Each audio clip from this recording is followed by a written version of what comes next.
UP TGT PGT की तैयारी कर रहे सभी प्रतियोगी साथियों का आज के प्रैक्टिस सेशन 15 में आपका स्वागत है। देखिए, इससे पहले आप लोगों को 14 सीरीज जी पढ़ाई जा चुकी है। जिन भी विद्यार्थियों ने, जिन भी प्रतियोगी साथियों ने ना पढ़ा हो उसको वो पढ़ सकते हैं। देखिए, आज मैं आप लोगों के लिए लैंग्वेज और लिटरेचर के मिसलेनियस क्वेश्चन लेकर आप लोगों के लिए आया हूं, ठीक है ना। और इसमें लैंग्वेज के एंटोनिम है, सिनोनिम है, स्पेलिंग एरर के क्वेश्चन है और रूल बेस्ड आप क्वेश्चन पे नजर डालिए जी, ठीक है ना। जैसे कि रूल बेस्ड क्वेश्चन 2016 और 2022 में देखने को मिले थे और जिस तरह से एनवीएस और केवीएस में परंपरा है, यदि पेपर का पैटर्न थोड़ा सा भी चेंज होता है, अर्थात जो ट्रेडिशनल पेपर है उस तरह न बन के थोड़ा सा उसमें नवीनता, थोड़ा सा पेपर को अपग्रेड किया जाता है, तो डेफिनेटली इसी तरह के कुछ प्रश्न आपको देखने को मिलेंगे, ठीक है। इसलिए प्रश्नों को हर तरीके से जी तैयार करने की कोशिश करिए। रूल बेस्ड क्वेश्चन को पढ़िए, प्रैक्टिस करिए, लिटरेचर के क्वेश्चन को पढ़िए, परंपरागत जो प्रश्न अब तक आ रहे हैं उनको भी पढ़िए और उनसे थोड़ा सा हाई लेवल के भी प्रश्नों को पढ़ने की कोशिश करिए, ठीक है, ताकि आप अपनी एक सीट जी पक्की कर सके। चलिए पढ़िए और बताइए, पहले प्रश्न का जवाब आप दीजिए। देखिए, चलिए, चूज द करेक्ट ऑप्शन। इसमें आपको एक करेक्ट ऑप्शन चुनना है। कहते हैं transitive verb has indirect object. क्या जो ट्रांजिटिव वर्ब होता है उसमें इनडायरेक्ट ऑब्जेक्ट होता है? नहीं, ये बिल्कुल गलत बात है जी। जो ट्रांजिटिव वर्ब होती है वो डायरेक्ट ऑब्जेक्ट रखती है और intransitive verb has direct object. Intransitive जो वर्ब होती है उसमें डायरेक्ट ऑब्जेक्ट नहीं होता, ये भी बात जी गलत है। ओके, कहते हैं transitive verb has direct and indirect object, दोनों होता है, ये भी बात गलत है। आता है the dative case is the case that shows indirect object of verb. Dative case किसको कहते हैं जी? वो इनडायरेक्ट ऑब्जेक्ट होता है ना, ये आपको पढ़ाया गया है। So option D is correct. अब जिन विद्यार्थियों ने द डेटिव केस के बारे में ना पढ़ा हो उसको पढ़ लें, देख लें, समझ लें, है ना। और डेटिव केस क्या होता है ये आप लोगों को बताया गया है इससे पहले वाले प्रश्नों में जी। चलिए, much water has under bridge. Okay, अब यहां पे आपको सही शब्द जी भरना है, फिल करना है। बताइए, फटाफट देखते रहिए। क्या फ्लॉन होगा, फ्लोड होगा, फ्लू होगा, फ्लाइड होगा? तो definitely option B is correct. Okay, जो ये फ्लो होता है, फ्लो की जो सेकेंड फॉर्म होती है वो आपकी फ्लोड होती है। ओके, और इसकी थर्ड फॉर्म भी जी ये क्या होगी? आपकी फ्लोड होगी, ठीक। ये बात आपको जान के रखना है। और जो ये फ्लाई है ये होती है, ये उड़ना के सेंस में फ्लाई, फ्लू, और ये फ्लॉन होती है। ये सब सारी चीजें जी आप लोग पढ़ के रखिए, यहां से प्रश्न अक्सर बनते हैं। एक बार आप पूर्व में आए हुए प्रश्नों का अच्छे से विश्लेषण कर लें, आपको पता चल जाएगा। तो option B is correct. Okay, चलिए, ये फ्लू भी नहीं होगा, फ्लाइट भी नहीं होगा, फ्लॉन भी नहीं होगा। आगे बताइए, he did not tell me, उसने मुझे नहीं बताया। अब आपको यहां शब्द देखना है जी। Conclusion, final conclusion. देखिए, फाइनल कंक्लूजन तो हो ही नहीं सकता, कंक्लूजन फाइनल ही होता है। इसमें जो फाइनल है ये आपका सुपरफ्लुअस है, फालतू है, ठीक है ना। तो ये ऑप्शन तो बिल्कुल खारिज हो गया। कंक्लूडेड का कोई सेंस नहीं बनता है ना, और अ कंक्लूजन भी नहीं हो सकता। नहीं जी, ये होगा आपका option D is correct. Okay, he did not tell me a conclusion, ये भी आपका जी सही नहीं होगा, ये option D is correct. Okay, देखिए, Parul is my sister, Parul is my sister, underline word. चलिए अंडरलाइन कर देते हैं इसको, अंडरलाइन वर्ड माई इज। अब बताइए, माई जो लिखा हुआ है ये किस पार्ट ऑफ स्पीच को बताता है? बताइए, माई क्या है? नाउन है, पजेसिव प्रोनाउन है, पजेसिव एडजेक्टिव है, डेफिनेट आर्टिकल है। तो डेफिनेटली ये जी पजेसिव एडजेक्टिव कहा जाएगा इस माई को। Okay, Parul is my sister, तो माई क्या है यहां पे? पजेसिव एडजेक्टिव है, ऑप्शन सी इज करेक्ट। आगे बढ़ते हैं, ये सब जी पढ़ाए जा चुके हैं आप लोगों को, ध्यान दे के रखिए लगातार। चूज द करेक्ट सेंटेंस, इसमें आपको करेक्ट सेंटेंस चुनना है, आपको बताना है। अब यहां पे बहुत बारीकी से आपको पढ़ना है, एक एक बात को ध्यान से समझना है। देयर वॉज किंग्स, देखिए देयर के अकॉर्डिंग वर्ब का चयन नहीं होता है। जो देयर होता है, देयर के अकॉर्डिंग हम वर्ब को नहीं लाते हैं। देयर के बाद जो सब्जेक्ट यूज किया गया रहता है, जिस तरह नाउन आता है सिंगुलर प्लूरल, उसके हिसाब से वर्ब का प्रयोग किया जाता है। तो यहाँ किंग्स है तो यहाँ वाज का होना गलत है। यहाँ किंग है सिंगुलर है तो यहाँ देखिए प्लूरल आ गया, ये भी गलत है। देयर वर अ किंग, यहाँ जी सिंगुलर है और यहाँ पे जी देखिए वर्ब प्लूरल आ गई, ये भी गलत है। तो क्या होगा, देयर वाज अ किंग, यहाँ भी ये भी जी सिंगुलर है और ये भी जी क्या है, सिंगुलर है। अर्थात ये देयर से कोई फर्क नहीं पड़ता, देयर के अकॉर्डिंग वर्ब का चयन नहीं होगा। जो उसके बाद सब्जेक्ट का प्रयोग किया गया है उसके हिसाब से वर्ब का चयन होगा। तो so option D is correct. Okay, आगे बढ़ते हैं। क्वेश्चन नंबर 6 पे बताइए, Parul is as beautiful as, Parul इतनी सुंदर है जितनी, कौन, my self, my self reflexive pronoun है आपका, ये बिल्कुल नहीं यूज होगा। आई माई सेल्फ भी नहीं करेंगे, मी भी नहीं करेंगे, ये आई होगा। ये थोड़ा सा कॉन्सेप्ट समझ के रखिए। देखिए जी, जिसकी तुलना हो रही है, यदि वो नॉमिनेटिव केस में होगा, नॉमिनेटिव समझ रहे होगे, सब्जेक्टिव केस में होगा, तो जिससे तुलना हो रही है वो भी नॉमिनेटिव केस में होगा। जैसे पारुल एक नॉमिनेटिव केस में है तो यहां भी नॉमिनेटिव केस में होगा। जैसे अगर जिसकी तुलना हो रही है अगर आई से हो रहा है तो यहां पे आपका आई से हो रहा है तो आपका यहां हिम नहीं हो सकता, तब यहां क्या होगा, ही होगा। ध्यान दीजिएगा, जैसे ये भी नॉमिनेटिव में तो ये भी नॉमिनेटिव में हो गया। और ये जिसकी तुलना हो रही है, यदि वो ऑब्जेक्टिव केस में है तो जिससे तुलना हो रही है वो भी जी क्या होगा, ऑब्जेक्टिव केस में होगा। सेम यही बात जी एज के पहले लग जाती है कि एज के पहले जिससे तुलना हो रही है, यदि वो सब्जेक्टिव केस में है, नॉमिनेटिव केस में है, तो अगला जो होगा जिससे तुलना की जा रही है वो भी आपका नॉमिनेटिव केस में होगा। यदि जिसकी तुलना हो रही है वो ऑब्जेक्टिव केस में है तो अगला भी ऑब्जेक्टिव केस में होगा। ठीक है, आप समझ चुके होंगे, कॉन्सेप्ट आपको पढ़ाया गया है। Show option D is correct. बताइए अब इसको। इसी तरह के जी प्रश्न देखने को मिलते हैं। आप टीजीटी के पेपर को एक बार अच्छे से स्टडी कर लें, 2-4 साल पिछले पेपर को, तो आपको एक आइडिया लग जाएगा कि पेपर की प्रकृति क्या होती है, प्रश्नों का प्रकृति क्या होता है, प्रश्नों का प्रकार क्या होता है। किसी को सुनने की, किसी से पूछने की जरूरत नहीं है, आप खुद बाखुद आइडिया लगा लेंगे। और मैं उन्हीं का विश्लेषण करके उन्हीं के पैटर्न पे आप लोगों को प्रश्न दे रहा हूं। ठीक है, ओके, आगे ध्यान दीजिएगा। नाइदर ही नॉर हिज सिस्टर और कैन वर्क फास्टर देन, फिर वही कॉन्सेप्ट हो गया देन। देखिए नाइदर ही और नॉर हिज सिस्टर, ये नॉमिनेटिव केस में है दोनों। Okay, neither he nor his sister can work faster than, तो ये दोनों नॉमिनेटिव केस में आ रहे हैं जी। ओके, अब जिससे तुलना हो रही है देन के बाद वो भी नॉमिनेटिव केस में होंगे अर्थात सब्जेक्टिव केस में होंगे। तो क्या हिम हो सकता है, नहीं, ये तो ऑब्जेक्टिव केस में है। अब हाँ, यहां पे वो विद्यार्थी जो ये अभी तक नहीं जान पाए हैं कि नॉमिनेटिव केस क्या होता है, ऑब्जेक्टिव केस क्या होता है, पजेसिव केस क्या होता है, उनको शुरुआत से पढ़ने की जरूरत है। ठीक है, ओके, यहां पे आपका हिमसेल्फ भी नहीं हो पाएगा, तो रिफ्लेक्सिव प्रोनाउन है आपका, हर भी नहीं हो पाएगा। ओके, तो यहां पे क्या हो जाएगा, ये ही होगा। Okay, option B is correct. क्यों नहीं हर हो पाएगा, हर तो ऑब्जेक्टिव केस है ना, ये नहीं हो सकता आपका। ओके, चलिए आगे बढ़िए। His house is larger than, उसका घर बड़ा है ज्यादा। अब बताइए यहां दैन के बाद क्या होगा। ओके, यहां पे हम लोग क्या फिल करेंगे, देखिए उसका घर इज लार्जर दैन, अगर मैं मी लिख दूं तो मी नहीं लिख सकता, क्योंकि मी तो उसका घर मुझसे ज्यादा बड़ा है, तो मुझसे ज्यादा बड़ा है, तुलना समान चीज में होती है, असमान चीज में तुलना नहीं हो सकती। जैसे मैं कहूं कि मेरी साइकिल राज से अच्छी है, तो मेरी साइकिल राज से अच्छी, तो मेरी साइकिल और राज में कोई तुलना नहीं है। ओके, मेरी किताब आपसे अच्छी है तो आपसे नहीं अच्छी हो सकती, किताब में और आप में क्या तुलना। ठीक है, तो अगर ये भाव लाना है कि नहीं मेरी किताब आपकी किताब से ज्यादा अच्छी है, तो ये सब मैंने आप लोगों को पढ़ाया बताया, ये बात यही समझना है।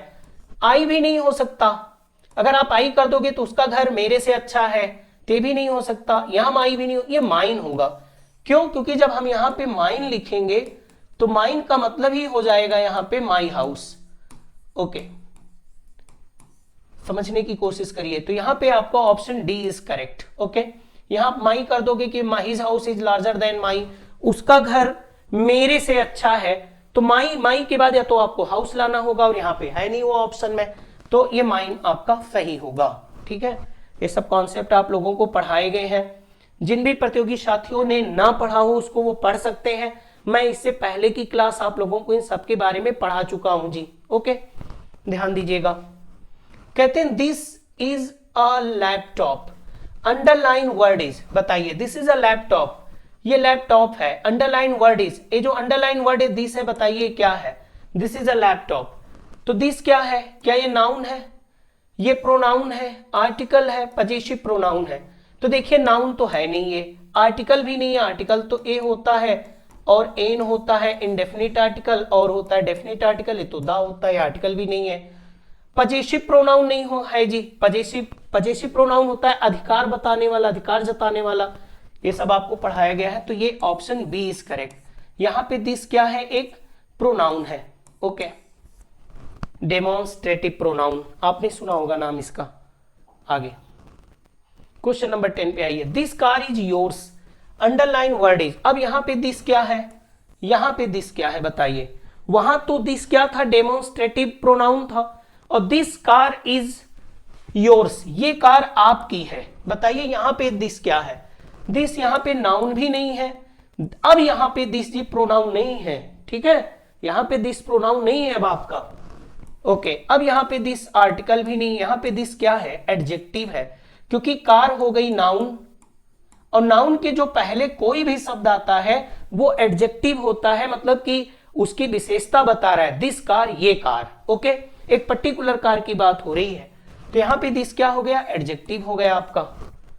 ओके, इसी तरह के प्रश्नों को आपको तैयार रखने की जरूरत है जी। अगर पेपर में थोड़ा सा भी पेपर को अपग्रेड किया गया, थोड़ा सा ट्रेडिशनल से अपग्रेड होके पेपर बनता है, प्रश्न लाए जाते हैं, तो इसी तरह के प्रश्न आप लोगों को देखने को मिलेंगे। आगे बताइए आप लोग। Your effort will bring you more success then, आपका प्रयास ज्यादा सफलता लाएगा, देन, मी एफर्ट नहीं, आई बिल्कुल नहीं, मी नहीं, ये माइन होगा, क्योंकि माइन का मतलब हो जाएगा माई सक्सेस, माई सक्सेस, यहां पे आपका हो जाएगा माइन। ओके, ये चीज आपको करना है। चलिए, डल अपीयर्स इन, आइए अब ये लिटरेचर के सवाल आप लोग बताइए, फटाफट बताते रहिए। देखिए माइनर करेक्टर है, माइनर करेक्टर पूछने की परंपरा टीजीटी में बहुत पहले से चल रही है जी, ठीक है ना। जो उसके मेजर करेक्टर हैं वो भी पूछे जाते हैं, जो माइनर करेक्टर है वो भी खूब पूछे जाते हैं। बताइए ये डल नाम का करेक्टर कहां आता है, Dull appears in Romeo and Juliet, इसमें नहीं आता है आपका। ओके, और लव्स लेवर लॉस्ट, इसमें भी नहीं आता है। टू जेंटलमैन ऑफ वेरोना, इसमें भी नहीं आता है। डल नाम का करेक्टर आपका आता है मच अडो अबाउट नथिंग में आता है। ओके, चलिए आप लोग बताइएगा डल होता क्या है, पोएट होता है कि कांस्टेबल होता है ना, कि सेफर्ड होता है, कौन होता है, क्या होता है वो।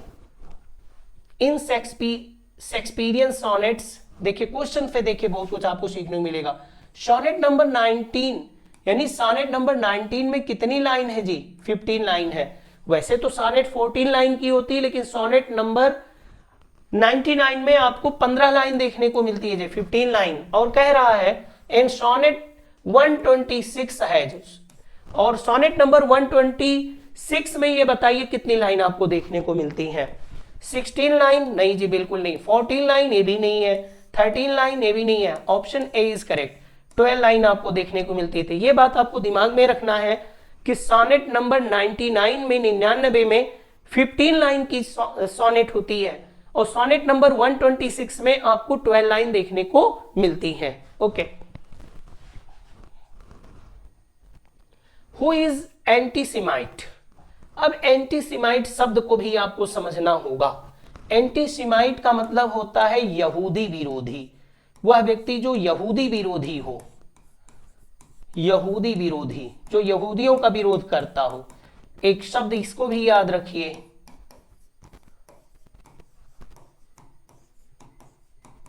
एंटीसेमिटिज्म।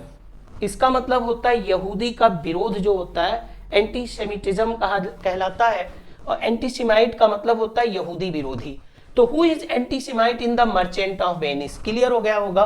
क्या लॉरेंजो है? नहीं, लॉरेंजो भी नहीं है। साइलॉग भी नहीं है, साइलॉग तो खुद ही एक जीव होता है, यहूदी होता है, ठीक है। ओके, पोर्शिया भी नहीं है, option A is correct. Okay, Antonio जो होता है वो भी यहूदी को पसंद नहीं करता है, ठीक है।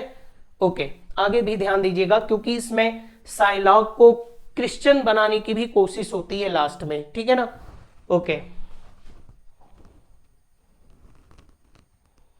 चलिए, मैच करेक्टली। ये सवाल जी थोड़ा सा टाइम टेकिंग है, ये प्रश्न आपका टाइम टेकिंग है, लेकिन इजी बहुत है, बिल्कुल सिंपल क्वेश्चन है। आपको समझना है, थोड़ा सा दिमाग लगाइए, फट से आपको पकड़ में आ जाएगा।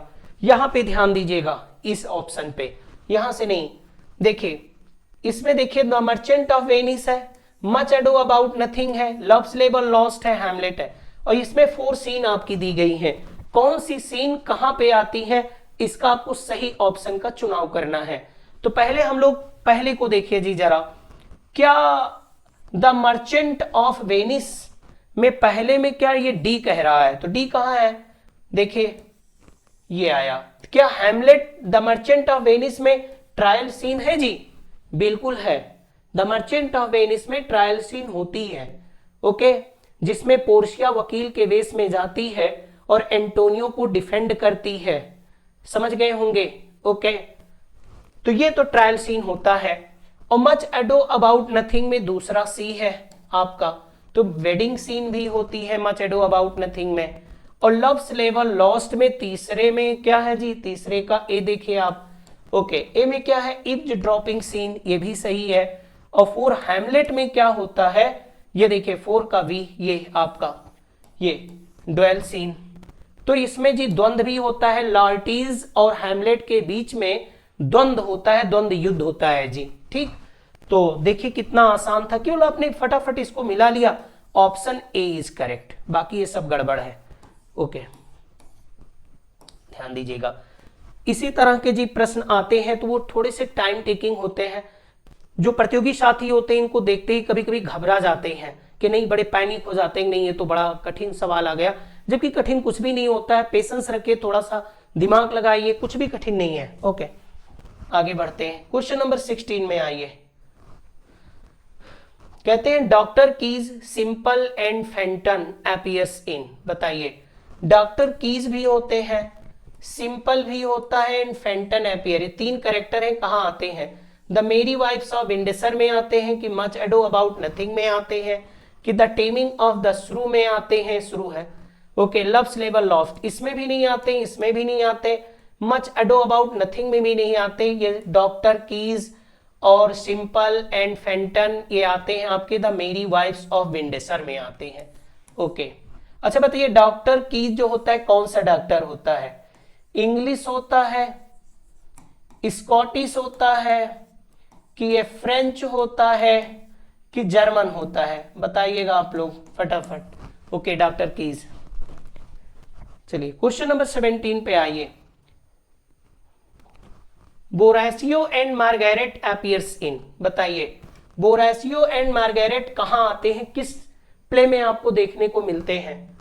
The Taming of the Shrew, Love's Labour's Lost, Much Ado About Nothing, the Merry Wives of Windsor. बताइए, मेरी वाइफ्स ऑफ विंडसर में नहीं आते, Much ado about Nothing, Love's Labour's Lost में भी नहीं आते, द टेमिंग ऑफ श्रू में भी नहीं आते, ये आते हैं मच एडो अबाउट नथिंग में। और जो डॉन जॉन होता है, इन्हीं दोनों को जी भेज के जो होता है वो एक षड्यंत्र करता है। मैं ज्यादा उस कहानी के अंदर नहीं जाऊंगा, आप पढ़िए और जानिए। Okay, much ado about nothing, क्योंकि मैं आपको प्रैक्टिस करा रहा हूं, इसमें जी टाइम ज्यादा लग जाएगा। What is Don John's nickname? John, ये डॉन जॉन जो होता है कहां आता है? मच एडो अबाउट नथिंग में। मच एडो अबाउट नथिंग में होता है, तो इसका एक निक नेम भी होता है। बताइए क्या होता है? The fool, dark horse, henpecked और द बॉस्टार्ड। क्या कहा जाता है? तो ये बॉस्टार्ड होता है। है ना, यानी डॉन जॉन जो होता है एक नाजायज संतान होती है। अब आप पूछेंगे कि नाजायज संतान कौन सी होती है, अवैध संतान कौन सी होती है, ठीक है ना जी। तो देखिए नाजायज संतान और अवैध संतान उनको कहते हैं born of unmarried parents. Okay, समझ में आया, बोर्न ऑफ अनमैरिड पेरेंट्स, अविवाहित माता पिता से पैदा हुई जो संतान होती है, जो बच्चे होते हैं, उनको बास्टार्ड कहा जाता है।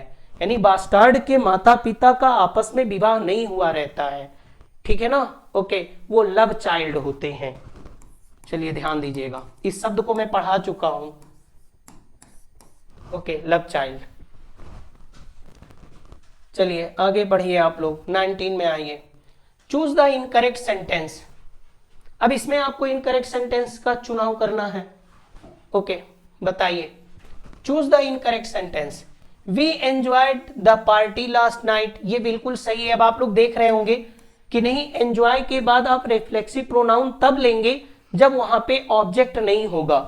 अब वी एंजॉयड, हम लोगों ने आनंद लिया, किसका आनंद लिया, द पार्टी, यहां ऑब्जेक्ट मौजूद है, इसलिए आपको रिफ्लेक्सिव प्रोनाउन का प्रयोग नहीं करना है, ठीक है। वी एंजॉयड अब यहां पे हुआ है क्योंकि आवरसेल्फ, हम लोगों ने आनंद लिया एट द पार्टी, पार्टी में, लास्ट नाइट, ये भी आपका सही है।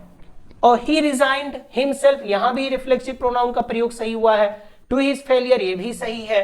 अब इनकरेक्ट आपका ये है, सी एंजॉयड हरसेल्फ द पार्टी। अब यहां पे ऑब्जेक्ट मौजूद था लेकिन फिर भी उन्होंने यहां पे किया रिफ्लेक्ट, ये वाला गलत है। ओके, ऑप्शन डी, यानी ऑप्शन डी ही इसमें करेक्ट होगा। मतलब इसका जो प्रयोग यहां हुआ है ये वाक्य गलत है, लेकिन क्वेश्चन के अकॉर्डिंग आपका डी ही ऑप्शन जी इसमें आपको सिलेक्ट करना है, इसी में इनकरेक्ट ऑप्शन है। ओके, चलिए, सी अडेप्टेड टू द सिचुएशन, उसने उस स्थिति के हिसाब से अपने को ढाल लिया। अडेप्ट का मतलब होता है एडजस्ट करना। ओके, ढाल लेना, तालमेल बिठा लेना। She adapted to the situation, क्या फील करेंगे, herself, himself, hers, ये नहीं होगा, हिम सेल्फ नहीं हो सकता क्योंकि आपका सी है, हर सेल्फ ही होगा, ऑप्शन ए इज करेक्ट, हर नहीं होगा, यहां पे रिफ्लेक्सिव प्रोनाउन की जरूरत है आपको। Question number 21, select the incorrect spelled word. यहां पे आपको इनकरेक्ट स्पेल्ड वर्ड बताना है। देखिए आपको डिश अप्रूवल, ये भी सही है, ये भी सही, ये भी सही, देखिए इसी में गड़बड़ी है, ऑप्शन ए इज करेक्ट। क्या होगा, अब यहां पे ये पे UOUS रहेगा, ठीक है ना। ओके, असिडुअस, श्रम साध्य होता है ना, परिश्रमी होता है। Okay, select the incorrectly spelled word, इसमें भी बताइए क्या होगा। टेक्सचर नहीं होगा, ये भी सही है, ये भी सही है, टेम्पर, ये आपका गलत है, ये होगा SLEDGE, स्लेज। ओके, ये आपका बी होगा सही। Question number 23, select the incorrectly spelled word, इसमें क्या होगा बताइए। मूवमेंट, ये भी सही है, प्रिसाइज, ये भी सही है, फ्लैशी, ये भी सही है, ये गड़बड़ है जी, इसकी स्पेलिंग होती है केचप। ओके, केचप, केचप आप जानते होंगे, केचप का मतलब होता है टमाटर की चटनी, ठीक है। ओके, केचप, ये वाला, तो ऑप्शन बी इज करेक्ट। चलिए, select the incorrectly spelled word. Okay, artillery, ये भी सही है, एफिशिएंट, ये भी सही है, सर्जेंट, ये भी सही है आपका, केवल ये स्पेलिंग गलत है। क्राफ्ट्स इसमें होना चाहिए, CRAFTS रहेगा, ये रहेगा आपका, ऑप्शन सी इज करेक्ट। चलिए, क्वेश्चन नंबर 25, यहां पे पढ़िए, इसको जवाब दीजिए। कई बार आया हुआ ये जी प्रश्न है, कई बार ये कोट पूछी गई है आप लोगों से, ठीक है। Okay, beauty provoked thieves sooner than gold, कि ब्यूटी जो होता है provoked thieves sooner than gold, यानी सोने से ज्यादा सौंदर्य चोरों को आकर्षित करता है, ठीक है। यानी सोना उतना आकर्षित नहीं करता चोरों को जितना सौंदर्य करता है। कहते हैं this line is spoken by, कौन बोलता है, इन एक्ट सीन 3 में in as you like it. मतलब ये तो बात क्लियर है कि line as you like it की है। कहां बोली जाती है, ओके, ये एक्ट फर्स्ट सीन थर्ड में बोली जाती है, लेकिन कौन बोलता है बताइए? सीलिया बोलती है कि रोजालिंड बोलती है, द ड्यूक सीनियर बोलते हैं कि टच स्टोन बोलते हैं? नो डाउट रोजालिंड बोलती है। और किससे बोलती है? सीलिया से बोलती है। बात तो सीलिया से कहती है, ठीक है ना? तो देख के रखिए, बहुत इंपॉर्टेंट क्वेश्चन है आपका, very very important. Option B is correct, Rosalind कहती है ये बात, ठीक है? चलिए ज्यादा टाइम नहीं आपका लेंगे।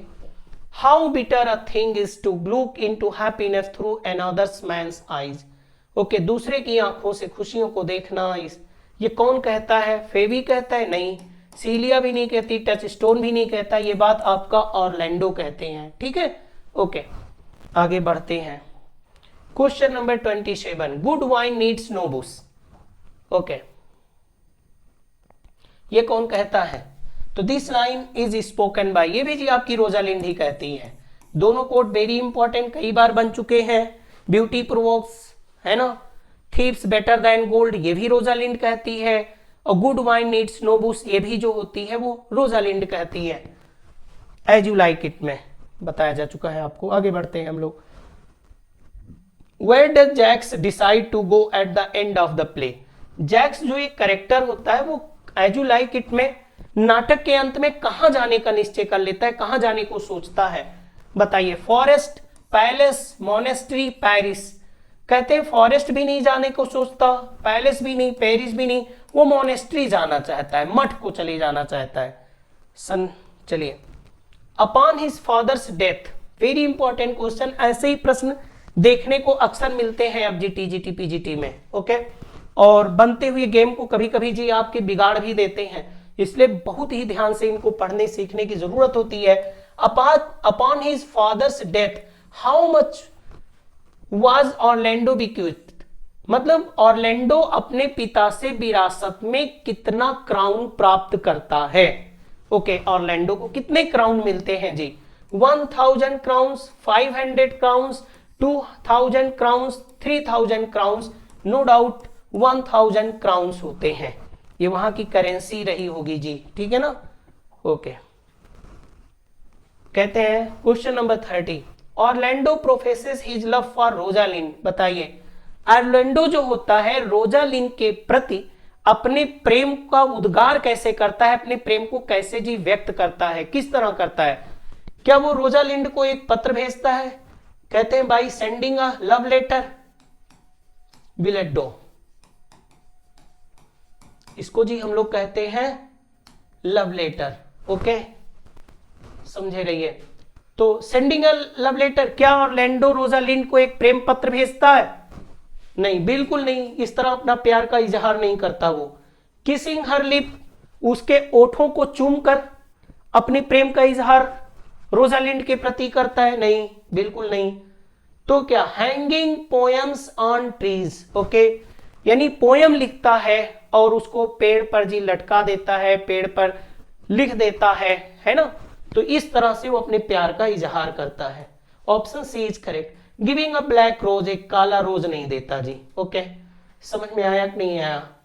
गुलाब काला हो या गुलाबी हो, दे के वो इजहार नहीं करता, अलग तरीके से करता है ना? Okay, option C is correct.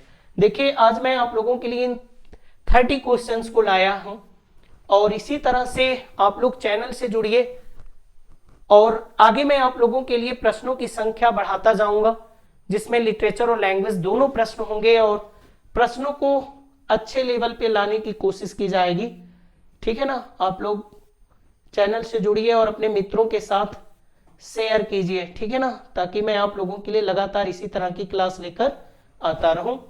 Next video में, नेक्स्ट क्लास में मेरी आप सभी प्रतियोगी साथियों से फिर से मुलाकात होती है। तब तक के लिए सभी प्रतियोगी साथियों को नमस्कार।